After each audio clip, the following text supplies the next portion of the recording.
Bonjour, je m'appelle Eva Zimmermann, je suis psychologue psychothérapeute et c'est une activité que j'exerce ici à l'hôpital cantonal de Fribourg, tout spécialement en gynécologie obstétrique. J'ai également un cabinet privé intégré à l'hôpital.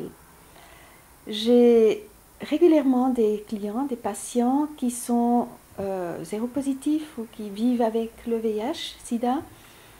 Et donc, je connais bien leurs problématiques et les perturbations qu'ils vivent, les charges qu'ils ont dans leur vie, les difficultés qu'ils rencontrent, et donc toutes les charges psychologiques. Je suis psychologue.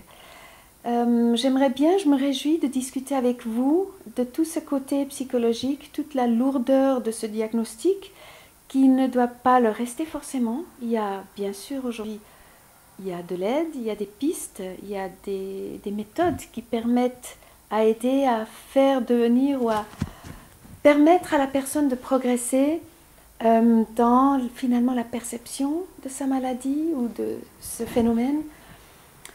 Aussi dans la gestion, comment gérer ses émotions, comment faire pour être mieux. On ne peut pas changer la chose telle qu'elle est, on ne peut pas changer la donne, mais on peut être très perturbé par rapport à quelque chose où on peut baisser le degré de perturbation.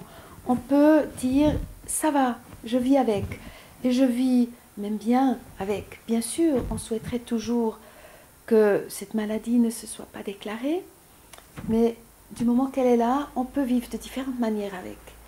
Les différentes difficultés rencontrées par les gens, c'est très souvent comment je vis moi avec ça, avec ce savoir, avec quelque part la mort en face, c'est toujours un problème, c'est toujours un thème, mais aussi comment je vis avec les autres, comment vivre, comment dire, est-ce qu'il faut dire, est-ce qu'il ne faut pas dire, à qui il faut dire et comment il faut dire, et comment les gens vont être avec moi une fois qu'ils sachent la grande peur d'être stigmatisé. Tout ça, c'est là surtout en début, quand ça se déclare, au début du diagnostic. Et là, je fais beaucoup de soutien avec des personnes dans ce sens-là. On a aussi aujourd'hui des méthodes, notamment une méthode que je pratique beaucoup, c'est l'EMDR, qui permet aux personnes vraiment, je pense vraiment, à avancer, à progresser dans l'approche, comment moi je vis, qu'est-ce que je vaux moi. C'est souvent une problématique aussi qui est liée à l'estime personnelle, de la personne elle-même. Quelle est ma valeur avec cette maladie? Comment je vis? Non, qu'est-ce que les autres vont penser de moi? Mais qu'est-ce que moi je pense de moi? Je me réjouis d'aborder toutes ces questions avec vous dans cette soirée. Merci beaucoup.